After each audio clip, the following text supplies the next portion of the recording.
Oui, bonjour, je me présente, je m'appelle Malardé André, je suis retraité et toujours militant syndicaliste depuis 1990. Alors, moi je voudrais faire un petit peu quand même l'historique, parce que là c'est très important, ça il faut le préciser, de notre système social, qui a été créé en 1943 par le Conseil national de la résistance et mis en place en 1947 par des ministres communistes, dont Ambroise Croizat. Alors ça, je crois que c'est une éducation qu'il faut donner aussi aux gens. Et à l'époque, la prise en charge prévue au niveau du système social était de 100%. Mais malheureusement, ça n'a jamais atteint les 100%. C'est passé à 80%. Et depuis, ça baisse régulièrement. Ce qui a obligé donc certaines personnes, à l'époque, à créer des mutuelles. Et dans ce créneau maintenant, s'intègrent également des assurances privées. Alors, je voudrais quand même aussi dire, c'est mon cas personnel, j'ai mon épouse qui est en EHPAD depuis 2016, donc ça fait un peu plus de 2 ans. Elle est dans un EHPAD public qui fonctionne quand même relativement correctement, mais j'aurais une remarque à faire là-dessus, parce qu'elle a la maladie d'Alzheimer, donc elle est dans un contexte particulier, elle est ce que l'on appelle l'UVP, et donc le personnel qui est là, ils sont très dévoués, mais ça manque de formation, malheureusement. Et c'est pas toujours évident, quand on arrive, de voir son épouse ou une autre personne, ils sont en difficulté. Et je pense que le problème aussi, c'est la formation du personnel pour ces cas particuliers. On parle d'Alzheimer, mais on a parlé tout à l'heure d'autres types de maladies invalidantes. Et je pense qu'il faut aussi penser que le personnel a besoin de soutien. Alors, EHPAD public, c'est encore à peu près correct. Moi, je n'ai rien à cacher. Je paye tous les mois plus de 2000 €. Alors, bon, je suis toujours chez moi, mais j'ai mes frais de fonctionnement à la maison.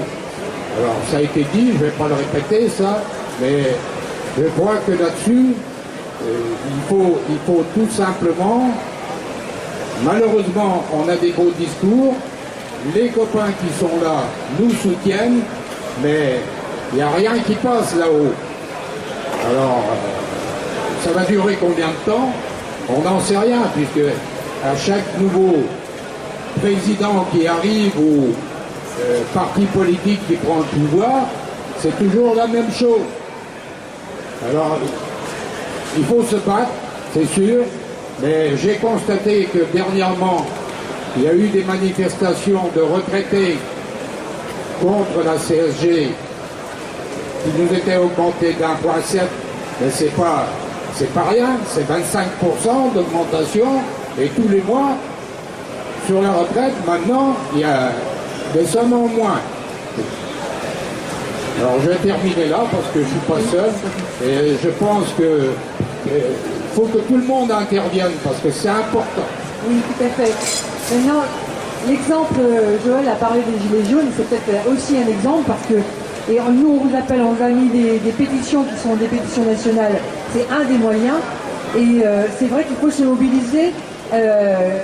Autour de soi, il y a un certain nombre d'organisations syndicales, des partis politiques, des élus qui se mobilisent. Et peut-être dans le cadre d'une campagne nationale qu'on va peut-être déclencher véritablement au niveau national, on va pouvoir intégrer cette question-là, parce qu'il va falloir, c'est urgent. Donc, il y a d'autres. Alors, autrement, on va prendre 2 ou 3 questions parce qu'on va être pris par le temps. Monsieur, la FNAPAD s'est créée il y a 18 ans. La Fédération nationale des associations de personnes âgées et leur famille s'est créée il y a 18 ans. Depuis 18 ans, nous rencontrons tous les ministres successifs. À chaque fois qu'on se trouve, de Philippe Bas à aujourd'hui, à chaque fois qu'on se retrouve dans un cabinet du ministère, vous connaissez la question, pour présenter combien de personnes? Bon, alors voilà, si vous voulez effectivement qu'il y ait une action, que les familles se mobilisent, qu'elles se mobilisent avec nous, qu'elles se mobilisent avec d'autres, qu'elles se mobilisent. Là, on a des familles qui, comme vous, monsieur, se plaignent, et on le sait, et quelquefois vous n'avez même plus le courage de mener une action, et on le comprend. Mais soyez à nos côtés quand il le faut. On n'arrive pas à mettre nos retraités dans la rue. Voilà. Et rejoignez-nous, on fait un lobbying. Les parents d'enfants handicapés ont fait un lobbying il y a 50 ans. Ils n'ont pas tout obtenu, mais ils ont obtenu beaucoup parce qu'ils ont été dans la rue. Nous, on n'est pas dans la rue, on n'est pas représentatif. Voilà. Donc venez nous rejoindre.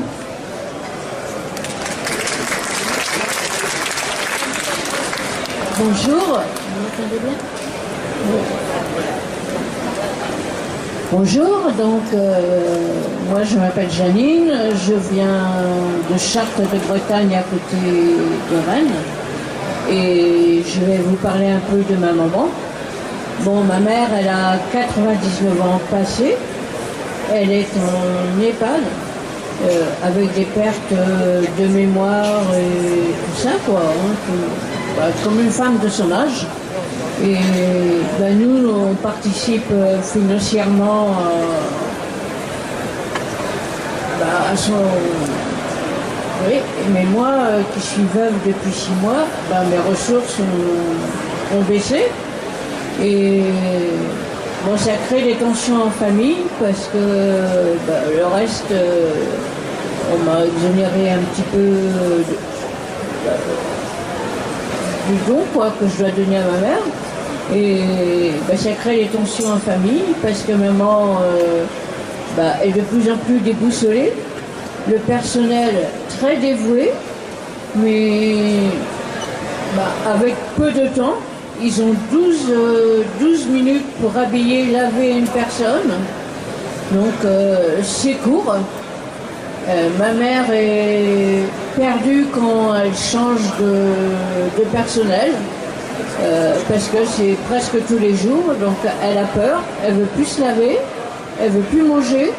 Donc ma sœur, puisque moi j'ai plus de moyens de transport vu le décès de mon mari, ma sœur est obligée d'y aller tous les jours pour qu'elle puisse reconnaître quelqu'un et manger. Et sinon, quand ma sœur peut pas y aller, il la laisse dans son lit. Parce qu'elle a peur.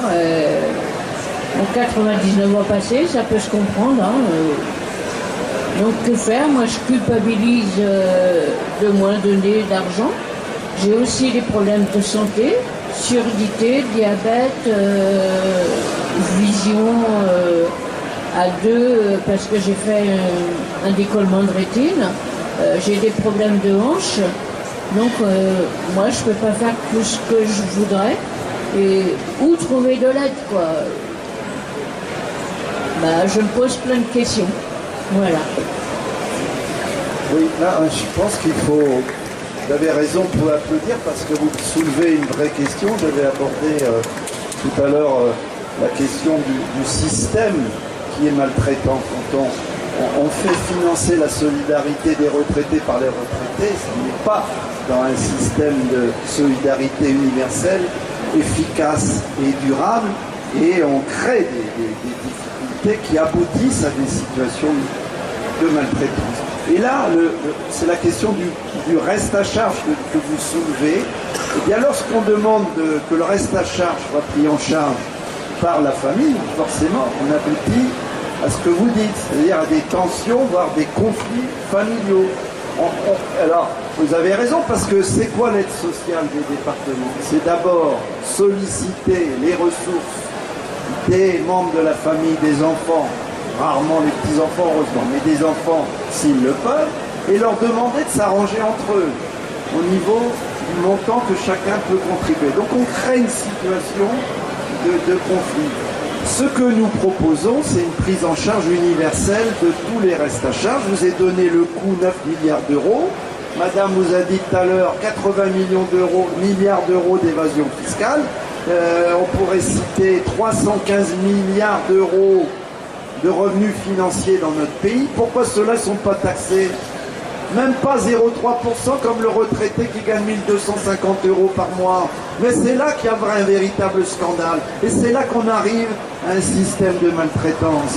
Parce que le département, dans votre cas, qu'est-ce qu'il fait? Il fait une avance, il va rembourser lorsqu'il y aura, il va se rembourser lorsqu'il y aura la succession. Et bien ce système-là, il est encore maltraitant. Parce que moi, je vois des enfants qui ne font pas l'effort nécessaire vis-à-vis de leurs parents parce qu'ils ne veulent pas toucher au montant de la succession dont ils vont bénéficier. C'est-à-dire qu'on crée des situations de maltraitance parce que le système est à réformer d'urgence.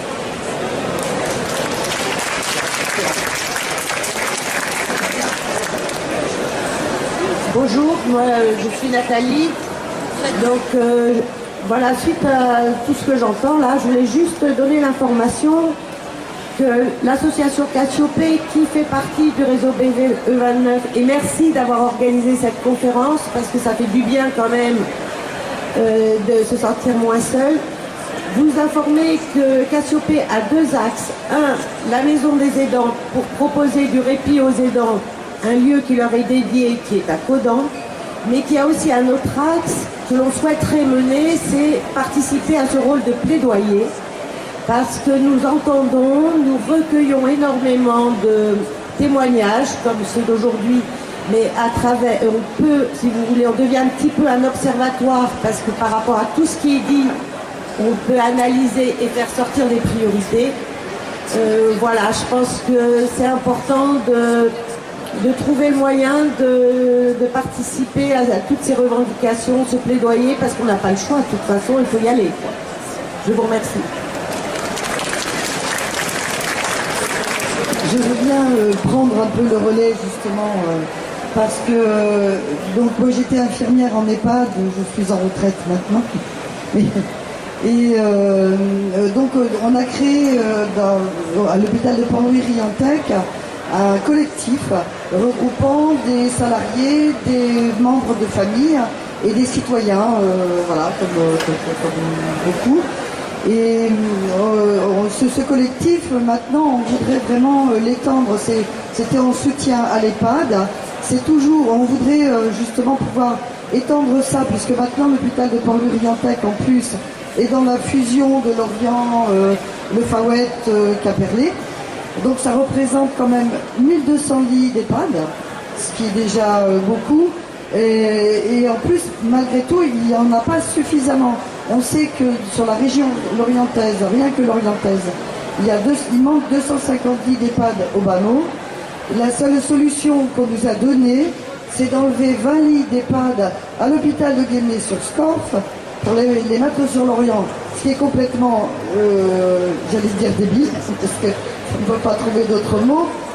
Puisque il y a déjà une liste d'attente sur l'EHPAD de Guémené-sur-Scorff. On ne voit pas comment on peut enlever encore, on va enlever 20 lits, ça n'a pas de sens. Et donc toutes ces solutions, je crois que nous, effectivement, ce collectif demande à être étoffé. Il faudrait vraiment qu'on se regroupe, comme dit la dame, qu'on soit beaucoup plus nombreux dans la rue, qu'on arrive, mais là on a très peu de force et c'est dommage. Et donc ce collectif d'ailleurs, je pense, si on était plus nombreux, rejoindrait l'association de Joël Le Gall et on pourrait y compris se retrouver aussi avec le Cassiopée. Voilà, il faut créer des réseaux et se faire entendre parce que sinon il n'y a pas de solution. Hein. Moi, je suis, comme dit Françoise, aussi au CDCA du Morbihan. Si on pouvait ne pas réunir ce CDCA, ce serait très bien.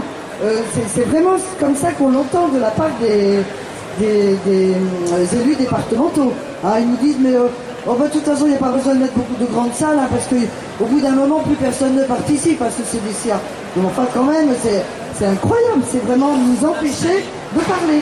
Ça, c'est ni plus ni moins que ça. Voilà. Donc, on peut s'adresser à moi pour avoir le... Il y a peut-être d'autres personnes qui veulent prendre la parole. Je ne sais pas si... Je vois qu'il y a quelqu'un... Non? Oui. comment dire, d'abord la présence, votre présence importante à ce débat montre à l'évidence que d'abord il y a un intérêt, il y a une volonté de réagir. On voit bien aussi que vous voulez agir. Et donc, ensemble, on peut se rapprocher, parce qu'il y a beaucoup d'associations, de syndicats, il faut se rapprocher des EHPAD, etc., pour pouvoir engager la lutte. Mais on est nombreux, finalement, aussi. Il faut garder confiance sur ce qu'on peut faire. Voilà. Donc, juste attendez, pour répondre, juste un petit bémol. On parle des EHPAD et on dit qu'il faut redonner, qu'il faut créer des places d'EHPAD, qu'il faut redonner du financement. Bien sûr qu'il va y avoir 1 an ou 2 où il va falloir pouvoir quand même continuer à accompagner ces établissements. Mais il faut vous dire que l'EHPAD n'a plus sa raison d'être aujourd'hui. Il faut aller vers d'autres constructions, il faut aller vers des logements partagés, il faut aller vers des logements où les personnes âgées auront un cadre de vie qui sera leur cadre de vie à elles, avec des plateformes au niveau de l'immeuble, je ne sais pas, il faut imaginer, où là le personnel sera moins mis à contribution qu'il n'est dans un EHPAD. Il faut réfléchir à tout ça. Alors qu'on est en train de faire le contraire, puisqu'on fait rentrer aujourd'hui dans des EHPAD, là c'est la cerise sur le gâteau, on y fait rentrer des jeunes qui sortent des ESAT, qui ont une vie sociale malgré leur handicap, on les fait rentrer dans des EHPAD parce qu'on n'a pas d'autre lieu pour les y mettre. Et vous savez pourquoi ils rentrent et pourquoi les directeurs d'établissement acceptent? Parce qu'ils ont 10 000 € par an quand ils font entrer un handicapé. C'est ça la vie, c'est ça l'humain. C'est encore un coup de gueule, mais je ne peux pas m'empêcher. Oui, je joins votre coup de gueule. Je suis de Guéméné-sur-Scorff, justement.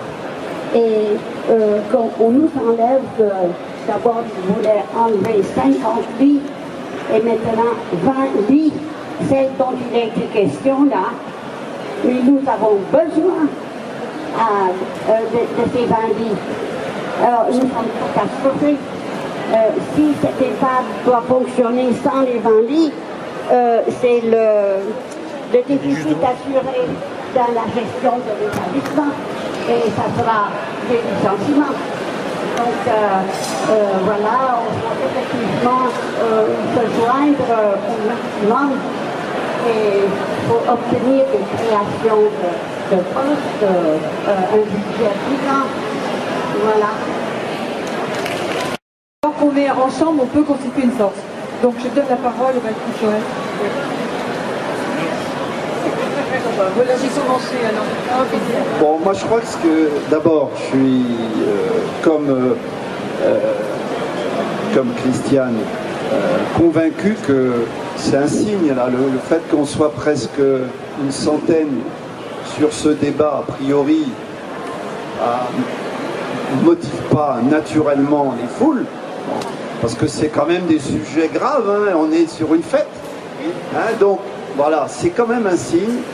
Et moi je fais le tour de France des hôpitaux, des EHPAD, mais comme j'étais sénateur depuis 2014, j'ai fait beaucoup le tour de France sur ces questions-là, j'ai animé beaucoup de débats et à chaque fois il y avait 70-80 personnes, à chaque fois.